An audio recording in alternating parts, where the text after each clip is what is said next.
कभी कभी लोग मरकर भी अमर हो जाते हैं और भगत सिंह उन्हीं में से एक थे। वो सिर्फ एक क्रांतिकारी नहीं, एक सोच, एक विचारधारा थे।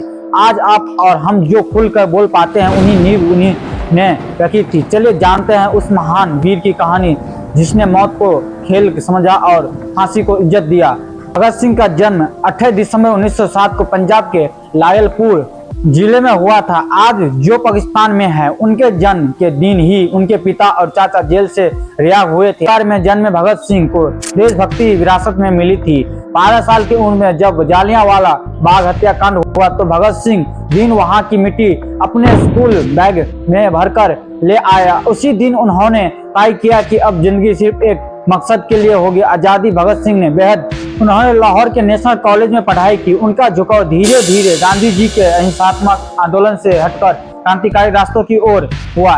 जब चौरी चौरा कांड के बाद गांधी जी ने उसका सहयोग आंदोलन वापस लिया तो भगत सिंह को गहरा धक्का लगा। उन्हें लगा अब क्रांति ही एक रास्ता है। जो हिंदुस्तान सोशलिस्ट रिपब्लिक एसोसिएशन से जुड़ गए। चंद्रशेखर आजाद जैसे साथी थे।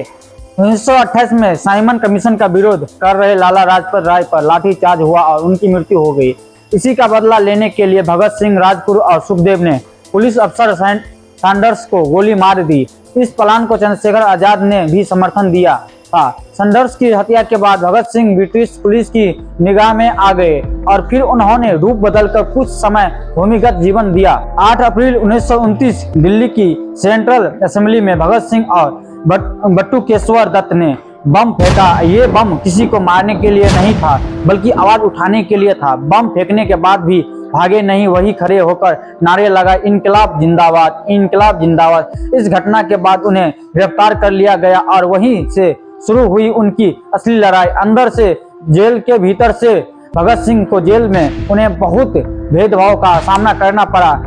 अंग्रेज कैदियों को बेहतर खाना, अखबार, किताबें दी जाती थी लेकिन भारतीय कैदियों को नहीं। भगत सिंह ने जेल में भूख हड़ताल की। 116 दिन तक बिना खाए बैठे रहे। इस हड़ताल का असर पूरे देश में हुआ। हर जगह लोग उनकी बहादुरी को सलाम कर रहे थे। एक लेखक और विचारक भी थे। जेल में रहते हुए उन्होंने कई लेखक लिखे जिसमें सबसे प्रसिद्ध है मैं नास्तिक क्यों हूँ। भगत सिंह एक सोशलिस्ट विचारधारा में विश्वास रखते थे। भगत सिंह का सपना था ऐसा भारत जहाँ कोई भूखा ना हो, कोई शोषण ना हो। वो धर्म जाति से ऊपर उठकर सोचते थे। उनका मानना था कि अगर हमें असली आजादी चाहिए तो सिर्फ अंग्रेजों से नहीं, गरीबी से, अशिक्षा और अंधविश्वास से भी लड़ना होगा। वो लिखते हैं, क्रांति की तलवार विचारों की शान पर तेज होती है। 23 मार्च 1931 को सिर्फ 23 साल की उम्र में भगत सिंह, राजगुरु और सुखदेव को फांसी दे दी गई।